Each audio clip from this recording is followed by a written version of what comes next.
So did the U.S. military miss some warning signs, and could this attack have been prevented? Fox News military analyst Colonel David Hunt joins us. Good morning, Colonel. How are you? Hi, good morning. Hi. Good. Now, could this have been prevented if the Army was being vigilant? No. We're in the middle of fighting eight years in Afghanistan and six and a half years in Iraq. We don't monitor. We have about 3,000 Muslims in the military, about 1,000 in the Army, and we're not monitoring our soldiers, and we shouldn't be. It looks like the FBI had some indication this guy was not pleased, and maybe there was a PC attitude, possibly we'll find out. But insider tragedies like this can happen in any arm of the U.S. government for the obvious reasons. This was a trusted officer.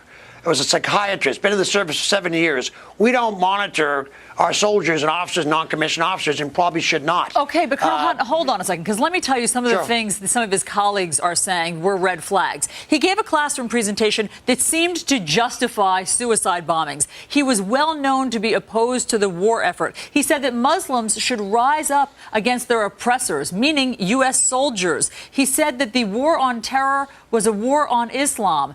If somebody is spouting all of this, can't the Army do something? Yeah, the answer is not very much. Again, let's start with the Free Society.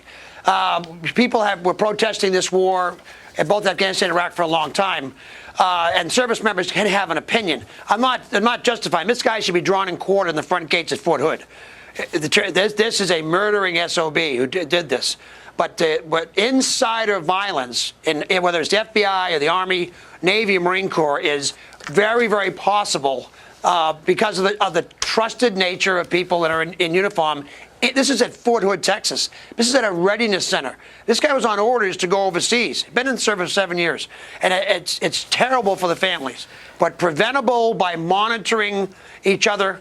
No, I don't. Particularly not an insider. Colonel, aren't we going out of our way to excuse the deficits in terms of the Army? I mean, I read Associated Press stories, and they say that fellow students complained to the faculty about Hassan's, quote, anti-American political propaganda. Then there's another doctor who complained about him. He said he should have been confronted about these beliefs, told to cease and desist. Then we heard about Colonel Lee the other day, and his complaints about Major Hassan. So how can you say, and I say most respectfully, that this could not have been prevented and that the Army didn't drop the ball when they had these clear, consistent indications of anti-American political propaganda and other people saying that he was not disposed to be doing what he should be doing? Isn't this a cop-out? And aren't you defending the American Army here? Yeah, Counselor, you could be disrespectful or respectful. It's up to you. No, I'm being respectful. No. The answer is absolutely no. It's not a cop-out. What happens is, no, of course not. What happens is somebody complains, what's the next step? Always after the fact, you have these people coming out of the woodwork and saying, oh, I knew this was going to happen. Colonel, these are people before the fact that complained, and nothing happened. I'm telling you, an insider job like this is virtually impossible. Why were the complaints ignored? That's the question. We do not monitor it. The chain of command, first of all, is fighting a war, and we're not sure yet. Yeah, we're not sure yet they were always complaining. It's a tragic incident, but could not be prevented. We're going to be right back with you, Colonel. We got a quick commercial break. So does Kimberly Munley's heroism lead to a bigger question? Should the military end its ban on women in combat? We're back with Fox News military analyst Colonel David Hunt. Colonel, what do you think? Should they end that ban? Yeah, absolutely. The ban was ended in Iraq and Afghanistan by the nature of the war. It's called asymmetric, which means the bad guys can hit you at any place, any time.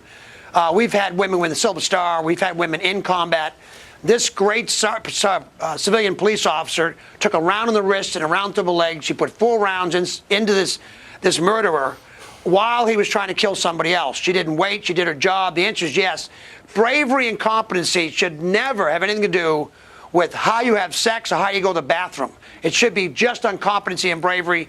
And this issue of women not in combat has been crap for a long time. And Colonel, I mean, let me tell you a couple other factors about her bravery that our audience may not know. She reportedly came at him as he was charging her, still Right. firing. She didn't retreat. Furthermore, she has a 3-year-old child at home. God. So anything you could ever say about women having too much of a maternal instinct or wanting to get home to their kids, she went at him right into the line of fire, knowing that she might not be going home to that little 3-year-old.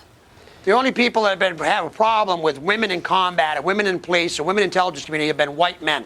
This has been crap for an awful long time. But this war in Afghanistan and the war in Iraq and things like happened at Fort Hood with this brave police officer should have dispelled all that. We need very good people doing their jobs regardless of religion, again, and how they have sex or how they go to the bathroom. We need the best people wherever they are doing their jobs, not worrying about this issue. I think I should be dead. Should have been dead for a long time. Hey, Colonel, is there going to be a change in the policy? Or do you say it's in effect right now? It's been acquiesced to, Peter, because of the way truck drivers are now in combat driving, helicopter pilots, military policemen, people who had normally in the rear of battles are now in them. And it's almost by the nature of the combat has it been done away with. It's not talked about much in the military at all. Very interesting. Colonel David Hunt, we appreciate your time this morning. Thanks, as Colonel. always. Great to see you. You're welcome.